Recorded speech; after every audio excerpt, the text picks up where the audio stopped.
So let me ask you, what's wrong with the blacks? Which ones? The blacks in America, the blacks in Canada, the blacks in Africa, which ones? All of them. Man, there's a lot of things. There's a lot of things wrong with the black community. One of the major things is that they look to human beings rather than God. Like I was thinking about the Black Power movement, the Malcolm X movement, right? The only movement that ever worked out was the movement that had God involved in it. Like even if it was loosely based in God, like nonviolent, right? Those movements worked out better than the other movements because at least they tried to root their movement in God. Like if the Black Panthers would have asked God what to do, maybe it would have worked out. If the Nation of Islam would have asked God what to do and not Allah, maybe it would have worked out. But we never asked God what to do. We asked, who's that dude's name? Jesse, the other dude, Jesse Jackson.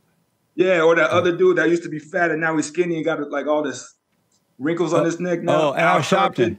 Yeah, we always go to these cats. Like every time something happened, or that one black dude, that one black bald dude, that every time someone gets shot, you know what I mean? He's like, oh, I'm gonna defend them. Like or Johnny Cochran. Like we always go to these men to help us out, right? They don't know any better than we do. Yeah. So I think that's the major problem is like we're godless. You know what I mean? We look towards anything but God. Like we'll look for Lords like Umar Johnson or like anybody, bro, like anybody but God. It's almost like anybody but God. Yeah. And that's why we're in this state. Even the so-called civil rights movement was a mess. That wasn't from God either because the blacks have not returned. They have never came, since the civil rights movement, they have only gotten worse. They have not gotten better. And that whole movement was about socialism. It wasn't about setting the people free or uniting them as one under God. It was about controlling them. Yeah, and you see the effects of it today now. Yeah. Anytime, so that they'll put a leader, and whatever that leader say, we do it, or people do what he says. And that just like they did, that's the same thing they kind of did on the plantations. They just put one person up and everyone, and it's almost like a rapper, right? They'll put a rapper up there. Like, who cares if something happens in the community? Who cares what Ludacris has to say about it? But they'll be like, yo, Ludacris is online. Like, Ludacris said this about that. Like, who cares? Ludacris, like, is poisoning the community too. Like, you know what I mean? Rick Ross, all these like dirty rappers, all they talk about is drugs and sex and fornication and alcohol. Like they destroy the community too, but that's exactly what they'll do. And this is another thing they do. They make us think that all we can do is be athletes, entertainers, or singers or something. Yeah. And so then everyone in the community strives to be, I can't wait to get older so I could be an entertainer or I could shoot a hoop. Like we have no value in other areas. You know what I mean? And in other areas, those are the ones that move the world. Those people who make laws, those are the people that make that change society, change communities. Actors and athletes, they're controlled, just like you were saying about the civil rights movement. They'll put people in control. They'll put people in front of us, but those people are controlled. So they want us to think like them rather than be free thinkers. Yeah. If everyone thought outside the box and thought for themselves, then I believe that we have more of an entrepreneurial spirit. Like they put us in school and they teach us like to work for like $3 or $4 an hour, $15 an hour. That's whack. Like if I gave you a shovel right now and I'm like, yo, Jesse, go dig a hole for an hour, I'll give you $15. You wouldn't do it, you know what I'm saying? But people go flip burgers for $15. People go like do construction for $15. I think that's whack, bro. That's just whack. And I think all that is part of that. It's because we don't think for ourselves, you know what I mean? And it all starts because God makes you a free thinker. You think outside the box. God always thinks outside the box. So that's the major problem, man, you know? Before the civil rights movement, blacks, for the most part, used to think for themselves. They did for themselves. They thought for themselves. That's why the older blacks, they rejected, for the most part, the civil rights movement, and they would tell us not to be a part of that mess and that you can do for yourself. And they knew it was a battle between good and evil, and it wasn't about race or racism. It was about there are people who are serving God, there's those who are serving the devil, and they come in all color, male and female. But that changed when Martin Luther King and others came about. And the blacks were freer then. They did for themselves. They had businesses. They bought land, all kinds of things. But that changed once the so-called movement, civil rights movement happened. Yeah, the first time I heard you say that, I was younger. So I'm like, yo, this dude's crazy, bro. What are you talking about? Like, you know what I mean? Because TV poison you and you be thinking like, nah. But then the more I thought about it, yeah, that's true. And then the more you look into it, it's true. Because look, the Jewish people, right, were under bondage to the Germans. And then the Germans, and then when the Germans, got wiped out, they got their own state. You know what I'm saying? They got their own country. It seems like black people want a piece of what the white man got rather than just get their own thing. Like, you know what I mean?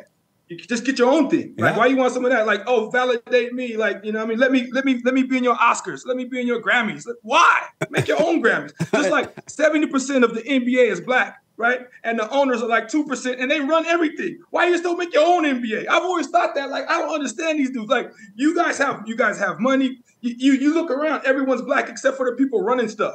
That would bother me. I'd be like, yo, we need to get together and make our own thing. But then, you know what I mean? That also takes a certain mindset. And it does. You know what I mean? It does. Yeah, you're right. I noticed that for some reason, they don't know that they can do it. If one man can do and be free and do his thing, so can I. What's wrong with me that I can't just do my own thing too? True. What is there a difference between the blacks in Canada and the blacks here in America? Yeah, so the blacks in Canada are more.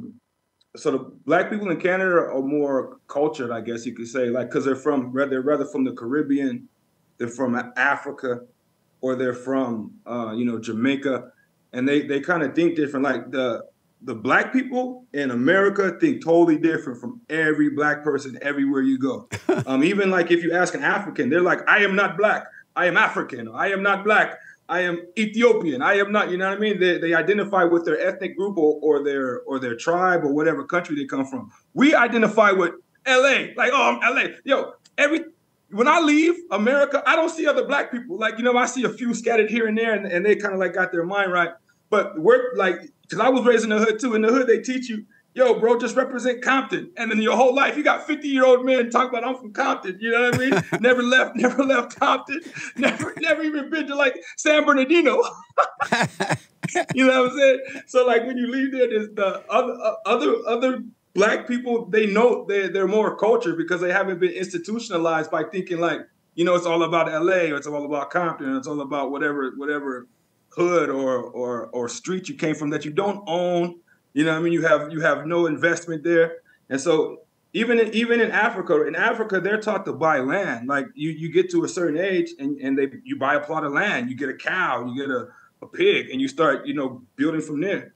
So yeah, so like the black people the black people in Canada are kind of like that, but because America is so good at exporting the black culture, people try to be like black people, like the segment of black people that are in the hood. Like they try to rap, they try to do drill rap, they try to shoot each other for no apparent reason. Like there's no Bloods and Crips. We don't have a history of Bloods and Crips in Canada, but people watch TV like, yo, I'm a Crip now. You know what I mean? So there's some knuckleheads that try to emulate what they see on TV. But most of the black people, once you leave the hood and once you leave America, they're cultured and they identify with whatever country or tribe they're from. Amazing. So the blacks in Canada don't believe that racism exists?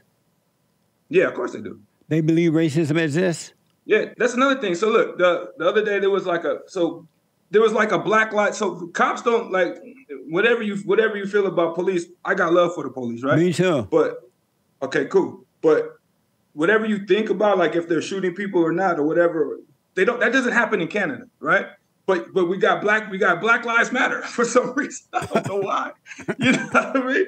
So it's just like, yo, they just watch TV and like, yo, we want that too. We're gonna do that too. And so the race this is what they say in Canada. They say the racism is subtle, like because Canadians are nice, they're kind, so it's more subtle. Like, you know what I mean? I can't really explain how it is because I've really never dealt with that really because you know what I mean. I've always kind of like the cops always been cool with me. Like as long as I'm cool with them, they've been cool with me. You know what I mean? Yeah. If I said hello, how you doing, and I use if I use the words that I learned in school rather than the words that I learned in the hood, I always had a cool life. You know what I mean? I never. Only time there was a brief time when I was like, when I want to be a rapper, and that's when you kind of see resistance because no one wants to be around people like that. You know what I mean? But nah, I mean, as far as racism is in personally, because the word racist means, right, that someone thinks that they're superior to me. I've never felt like anyone, except for God, was superior to me. I never felt a white person was superior to a Chinese person was superior. So the actual meaning of the word means that someone believes that they're superior. You can believe what you want. How does that affect me? You know what I mean? Yeah.